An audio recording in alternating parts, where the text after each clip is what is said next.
after 6 nights of no sleep.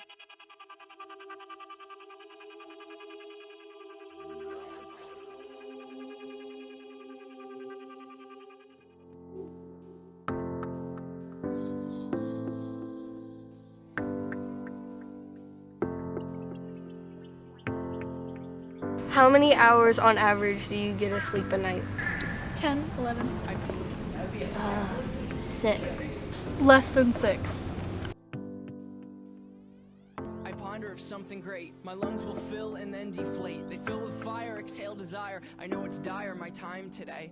I have these thoughts so often I ought to replace that slot with what I once bought. Cause somebody stole my car radio and now I just... One night of no sleep impairs movement and focus. You may be more likely to misinterpret neutral faces. Long-term memory is significantly impaired. So often I ought to replace that now... You know you're only supposed to get 9.5 hours of sleep. Really? Yeah, well, it's kind of, it kind of sucks because I don't think I've ever had more than like 8 hours of sleep maybe because work and stuff. Yeah.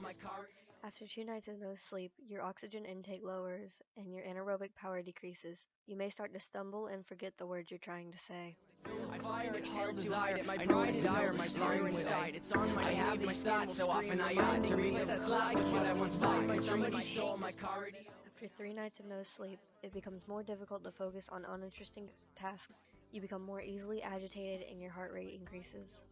It's on my sleeve, my thoughts so often I ought to replace that slot with what I once bought. Somebody stole my car radio. After 4 nights of no sleep, your brain begins to fall asleep while you are still awake. These micro sleeps can last between 5 and 10 seconds. You may start hallucinating and experiencing a hat phenomenon where you feel pressure around your head. Our brains need sleep as much as our bodies do.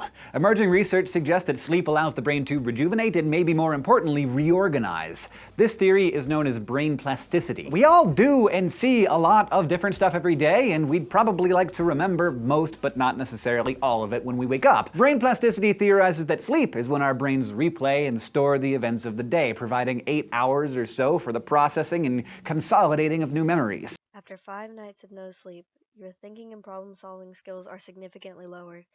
You may start to get the feeling that someone is out to get you.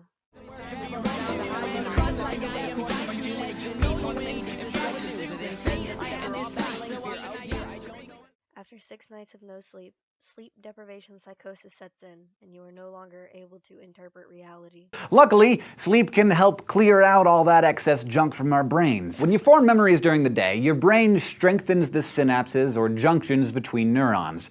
Learning new things often causes neurons to create entirely new synapses. By tracking the bursts of electrical activity that happen 1,000 times each night among your billions of neurons, scientists have discovered that during sleep, both high-frequency and low-frequency bursts increase, but moderate-frequency bursts decrease. In 2015, a man died from heart failure after staying up for 3 days straight.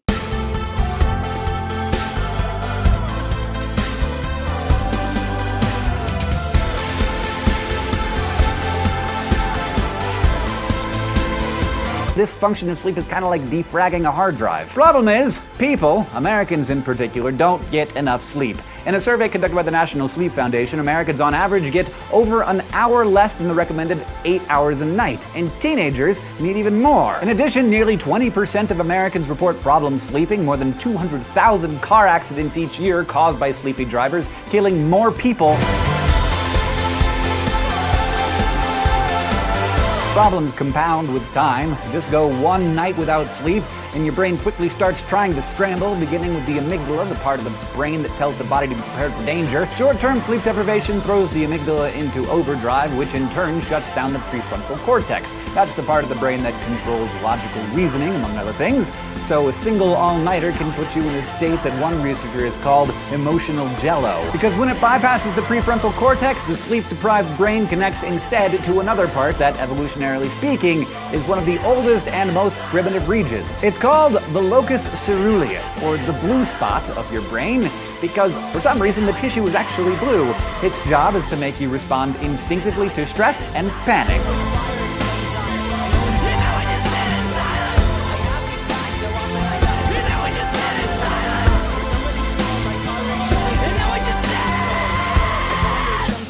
My lungs will fill and then deflate. They fill with fire, exhale desire. I know it's dire, my my time today. I have these thoughts so often I ought to replace that slot with what I once bought, cause somebody stole my car radio and now I just sit in silence. I ponder of something great, my lungs will fill and then deflate. They fill with fire, exhale desire, I know it's dire, my time today. I have these thoughts so often I ought to replace that slot with what I once bought, cause somebody stole my car radio and now I just sit in silence.